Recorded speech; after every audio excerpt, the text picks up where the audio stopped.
আসসালামু আলাইকুম বন্ধুরা, আশা করি সবাই ভালো আছেন। আজকে আমরা মালয়েশিয়ার ভিসার সর্বশেষ যে তথ্য সেটি নিয়ে আপনাদের সাথে কথা বলবো।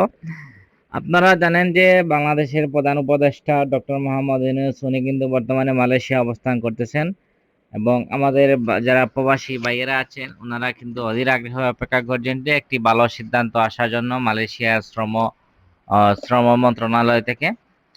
গত 2 দিন আগে বাংলাদেশের উপদেষ্টা ডক্টর মোহাম্মদ ইউনূস মালয়েশিয়া সফরে যান এবং গিয়ে উনি কিন্তু বৈঠক করেন মালয়েশিয়ার প্রধানমন্ত্রীর সাথে। বৈঠক শেষে কিন্তু 5টি সমঝোতা স্বাক্ষর এবং 3টি লিখিত স্মারকলিপি স্বাক্ষরিত হয় এবং 2টি অন্যান্য যে চুক্তি সে চুক্তি বিষয়ে আলোচনা হয়।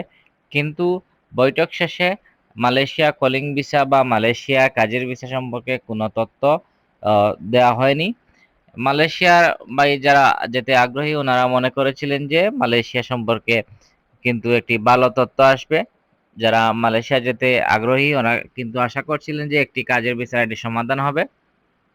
কিন্তু বৈঠকের পরে কিন্তু যারা মালয়েশিয়ার জন্য আগ্রহ প্রকাশ করছিলেন তারা কিন্তু খুবই হতাশ।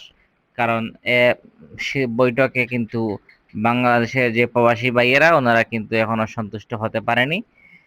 ফলে আমরা জানা মতে আর কি আশা করি এই বছর কিন্তু সম্ভাবনা খুবই কম মালয়েশিয়া কলিং ভিসা চালু করার। কারণ যে দুই দেশের প্রধানমন্ত্রীর কাছ থেকে এখনো কোনো সিদ্ধান্ত আসে নাই যে মালয়েশিয়া কলিং ভিসা চালু হবে কি না বাংলাদেশের জন্য। আশা করছি আমরা এই বছর কিন্তু সম্ভাবনা খুবই কম মালয়েশিয়া ভিসা আহ, পাওয়ার। আর নতুন মালয়েশিয়ার আপডেট জানতে আমাদের চ্যানেলটি অবশ্যই সাবস্ক্রাইব করে পাশে থাকবেন। ধন্যবাদ।